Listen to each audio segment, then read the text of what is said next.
Mamtani merre sajurtu yero somni ida duga dore goksu irri kajelan mulachun sahamma undum tu gare sadafe hadabasu ara kamindu fesuta adabasi inni jechera se kunamma killensa alisenta ini feri gabadu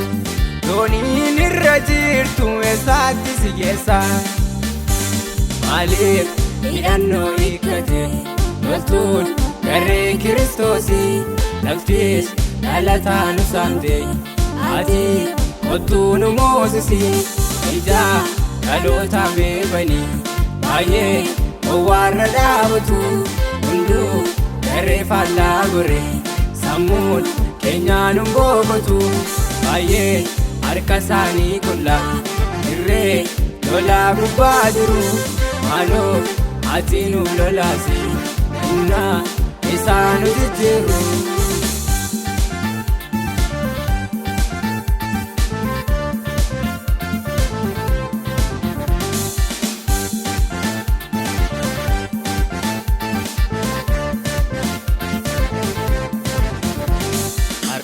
namni baay'een isatti waamame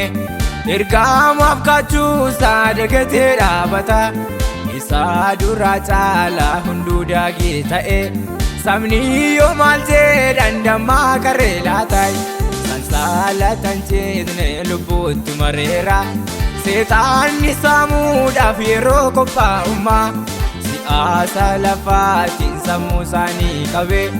Alota debisi malo waka uma Malik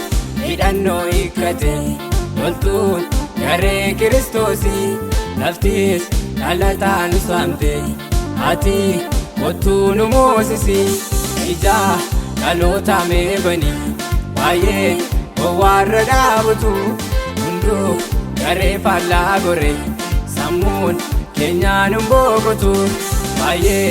Arkasani kulla irre lola gubadiru malo atinu lolasi umna isanu jiru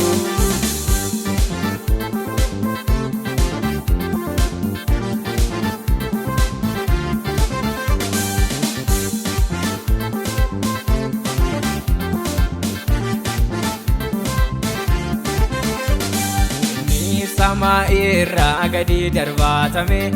Lenji yeroo dheeraan nufaana bu'eera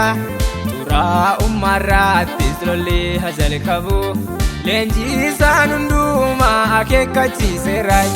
Waaqaa uumaa isaanii kan irraanfatanii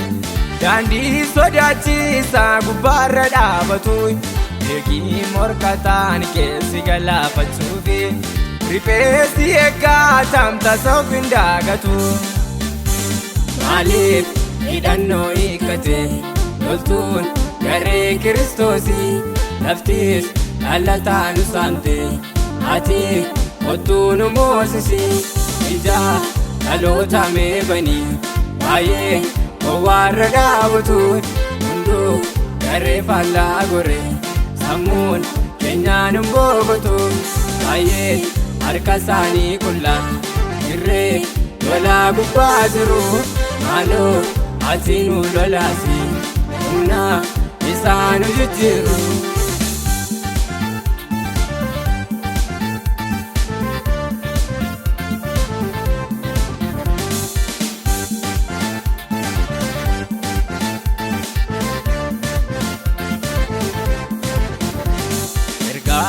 Tawaka warra samii keessa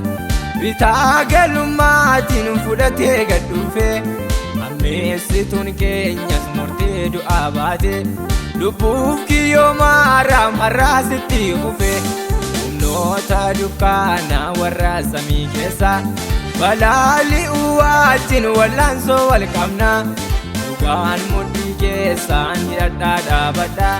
Sabni Waaqaa dhiyyoos moo'icha arganna.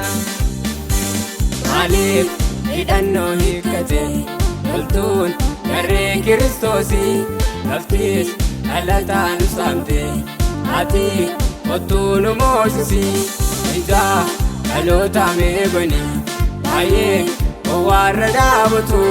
hunduu garee faallaa gore sammuun keenyaa nu boqotu. Baay'ee harka isaanii qullaa dirree lolaa gubbaa jiru. Maaloo ati nu lolaasi humna isaan jijjiiru.